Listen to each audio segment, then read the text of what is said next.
आज मध्य प्रदेश की संस्कारधानी जबलपुर आके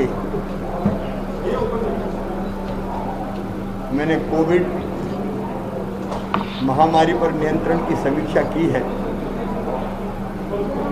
क्राइसिस मैनेजमेंट ग्रुप के साथ मैंने चर्चा की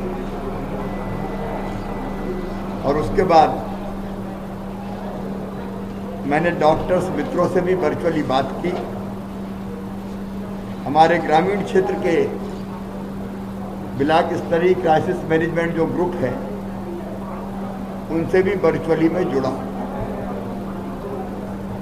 एक राहत की बात यह है कि न केवल जबलपुर में बल्कि पूरे मध्य प्रदेश में कोरोना की पॉजिटिविटी की दर अब लगातार कम हो रही है। ये बढ़ के 25% के ऊपर पहुंच गई थी, आज घट के ये 16% के नीचे आ गई। कई दिनों में पहली बार आज पॉजिटिव केस जो निकले हैं उनकी संख्या 4 अंकों में आई, मतलब 9,500 के आसपास आई। और जबलपुर में भी पॉजिटिव केसेस की संख्या अब कम होने लगी है और रिकवरी रेट लगातार बढ़ रहा है। लेकिन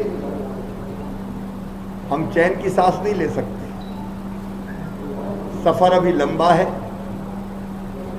हमको लंबा रास्ता तय करना है और इसलिए सचेत और सजग होके कोरोना की महामारी के खिलाफ हमको लड़ाई लड़नी पड़ेगी। सरकार की त्रिस्तरीय नीति है, 3 स्तरों की कार्य योजना है इस संक्रमण से लड़ने की। नंबर 1, संक्रमण की चेन तोड़ना। मैं जनता का, जनप्रतिनिधियों का, समाज सेवियों का, स्वयंसेवी संस्थाओं का आभारी हूं कि सबने मिलके जनता कर्फ्यू, कोरोना कर्फ्यू को सफल बनाने में अपना अभूतपूर्व योगदान दिया है। संक्रमण की चेन तोड़ने का सबसे प्रभावी उपाय है तो वो है आपस में मिलना जुलना बंद करें। और गांव में भी यहाँ कई गांवों ने जनता कर्फ्यू लगाया है और शहर की जनता भी कोरोना कर्फ्यू, क्योंकि जनता ही का कर्फ्यू है, जनता के लिए है, उसके कारण संक्रमण की चेन टूटना प्रारंभ हुई है। अभी शादी विवाह का समय नहीं है, कार्यक्रम के आयोजन का समय नहीं है, तो एक सबके साथ मिलकर संक्रमण की चेन तोड़ने का अभियान लगातार जारी रहेगा। दूसरा जो उपाय हम लोग कर रहे हैं, किल कोरोना अभियान। ग्रामीण क्षेत्रों में घर घर टीम सर्वे कर रही है। 3 हमारे ग्रुप बने, क्राइसिस मैनेजमेंट ग्रुप जिले का, फिर ब्लॉक का और फिर गांव का भी, क्योंकि कोविड की लड़ाई कोई भोपाल और जबलपुर में बैठ के नहीं लड़ी जा सकती, हर एक गांव में लड़नी पड़ेगी और प्रशासन के साथ वहां की जनता को मिलकर लड़नी पड़ेगी। कई बार गंभीर मामला इसलिए हो जाता है कि कई दिनों तक सर्दी जुकाम बुखार को हल्के में ले लेते हैं लोग और बाद में जब संक्रमण फेफड़ों में चला जाता है तब तकलीफ होती है, तब अस्पताल आते हैं। इसलिए हमने तय किया कि हर घर का सर्वे होगा और सर्वे करके अगर सर्दी जुकाम बुखार के प्रकरण वहां निकलते हैं तो तत्काल उनको दवाई का किट देंगे और उनसे कहेंगे टेस्ट आए, इसके पहले ही दवाई लेना शुरू कर दे, सैंपल भी लेंगे, टेस्ट भी होगा, लेकिन दवाई का किट उनको निःशुल्क मिल जाएगा। अगर उनमें से कुछ गंभीर लगेंगे तो होम आइसोलेशन में या कोविड केयर सेंटर में, क्या जरूरत पड़ी तो अस्पताल में भी भर्ती करेंगे। तो एक तो मेरी अपील है कि कोई छुपाए ना, अगर सर्दी जुकाम बुखार है तो तत्काल बताए और वो चिंता ना करें, उनके उपचार की व्यवस्था सरकार करेगी। तो ये किल कोरोना अभियान गांव में और शहरों में कोविड सहायता केंद्र खोल के हम जनता से अपील कर रहे हैं कि सर्दी जुकाम और बुखार हो तो फीवर क्लिनिक पे आ जाओ, ताकि आपका परीक्षण करके आपको दवाई दी जा सके और आगे आपको क्या करना है इसकी सलाह भी दी जा सके। तीसरी चीज हम कर रहे हैं कि अब गरीब हो, आमजन हो या मध्यम वर्गीय हो, उनका इलाज निःशुल्क किया जाएगा। सरकारी अस्पताल में निःशुल्क पहले से हो रहा है। कुछ अस्पताल ऐसे हैं कि जो कोविड के महामारी के इलाज के लिए सरकार ने अनुबंधित किए हैं, उनमें भी निःशुल्क इलाज हो रहा है। लेकिन प्राइवेट अस्पतालों में भी आयुष्मान भारत पैकेज के जो कार्डधारी थे, जिसमें मध्य प्रदेश में लगभग 88% परिवार आ जाते हैं, जो गरीब हैं, जो मध्यम वर्गीय है, निम्न मध्यम वर्गीय हैं, वो सारे के सारे इसमें सम्मिलित हो जाते हैं। उनमें से अगर परिवार में एक भी आयुष्मान कार्ड है तो बाकी सदस्य भी, भगवान ना करे संक्रमित होगा तो उसका भी कार्ड बनाया जाएगा। और उस आयुष्मान कार्ड पर 40% अधिक पैसा देके अस्पतालों को एक पैकेज बनाया है। मुझे खुशी है कि जबलपुर के भी कई अस्पतालों ने, निजी अस्पतालों ने भी तय किया है कि हम उस पैकेज के अंतर्गत निःशुल्क इलाज करेंगे, मतलब पैसा सरकार देगी, और प्राइवेट अस्पताल में भी आम जन को निःशुल्क उपचार मिलेगा, इलाज मिलेगा, ताकि कोविड की ये महामारी कई बार शरीर तो तोड़ती है, आर्थिक रूप से भी तोड़ देती है।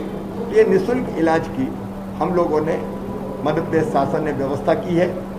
मुख्यमंत्री कोविड उपचार योजना यहाँ लागू की गई है, उसके अंतर्गत ये निःशुल्क उपचार होगा।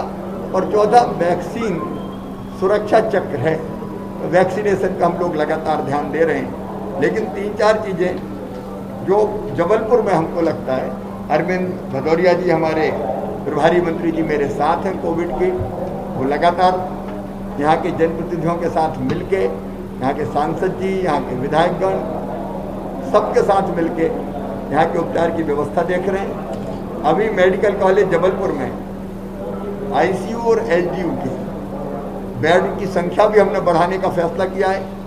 600 से बढ़ा के 640 उनकी संख्या की जाएगी, ताकि आईसीयू में और उपचार हो सके। जबलपुर में बाहर से भी लोग बड़ी संख्या में 17-18 जिलों के लोग आते हैं, उनको उपचार मिल सके।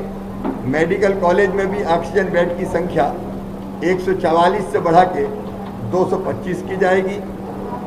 हम लोग एक चीज़ और देख रहे हैं, 2 चीज़ें। एक ब्लैक फंगस नाम की बीमारी, वो भी कुछ लोगों को साइड इफेक्ट के रूप में हो रही है, उसके उपचार के लिए भी एक कमेटी बना रहे हैं, ताकि उसकी राय से हम ब्लैक फंगस के जो रोगी हैं उनके भी बेहतर इलाज की व्यवस्था कर सकें। और एक थर्ड वेव आएगी ऐसा लोग कह रहे हैं, तो उसको ध्यान में रखते हुए बच्चों को वो ज़्यादा इफेक्ट करेगी।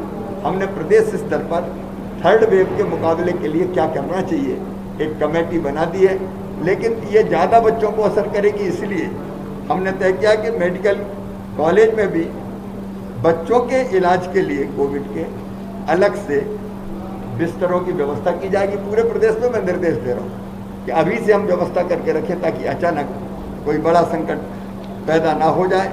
कोविड की जांच बढ़ाने के लिए भी अब यहाँ RT-PCR के जो टेस्ट है वो 900 के स्थान पे 1800 होंगे, प्रतिदिन जांच होगी, उसकी भी व्यवस्था कर रहे हैं। मेडिकल कॉलेज में MRI मशीन से लेकर CT स्कैन तक की और व्यवस्था करने का काम करेंगे। आज कुछ सुझाव यहाँ और हमारे क्राइसिस मैनेजमेंट ग्रुप की बैठक में आए। हमने तय किया गरीबों को निःशुल्क 3 महीने का राशन दिया जाएगा। प्रधानमंत्री जी 2 महीने का राशन दे रहे हैं, मतलब 1 महीने में एक व्यक्ति को, परिवार को नहीं, व्यक्ति को कम से कम 10 किलो अनाज 1 महीने में निःशुल्क मिलेगा। अगर 5 लोग हैं तो 50 किलो निःशुल्क मिलेगा। मुझे बताया कि कुछ लोगों के नाम छूटे हुए हैं, तो मैं आज निर्देश दूंगा कि किसी गरीब का नाम छूटा हुआ हो तो अपवाद मान के, हम कई श्रेणियों में, ऑटो रिक्शा चलाने वाले हैं, घरों में कामकाज करने वाली माता बहन है, कोई और गरीब आदमी रह गया है, हाथ ठेला धकाने वाला, सब्जी फल बेचने वाला, चाय की गुमटी वाला, पान के ठेके वाला, बहुत गरीब जो हमारे ऐसे भाई बहन हैं, उनको भी ये राशन प्रदान किया जाएगा। हमने जितने छोटे छोटे स्ट्रीट वेंडर थे उनके खाते में भी 1000 रुपया, 1-1000 रुपया डाले, ताकि तात्कालिक रूप से काम चल सके। किसानों के खाते में भी मुख्यमंत्री जो हमारी किसान कल्याण योजना उसके अंतर्गत 2-2 हज़ार रुपये डाले हैं। तो संकट की घड़ी में बाकी उपाय भी हम करेंगे। और एक चीज़ और जो यहाँ सुझाव में आई है, पोस्ट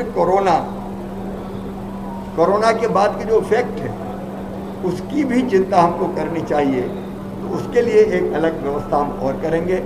कुल मिला के संकट की इस घड़ी में जनता को बेहतर चिकित्सा सुविधाएं दे सकें, बेहतर इलाज की व्यवस्था कर सके। लेकिन मूल है संक्रमण को रोकना, तो संक्रमण को रोक के कोरोना खत्म कर सके, इसमें हम लोग कोई कसर नहीं छोड़ेंगे। इतने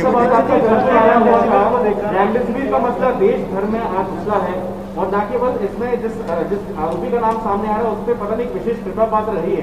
कोई भी हो, एक बात सुन लीजिए, दवाई के मामले में, इंजेक्शंस के मामले में जिसने भी गड़बड़ की हो वो इंसान नहीं है, वो नर पशु है।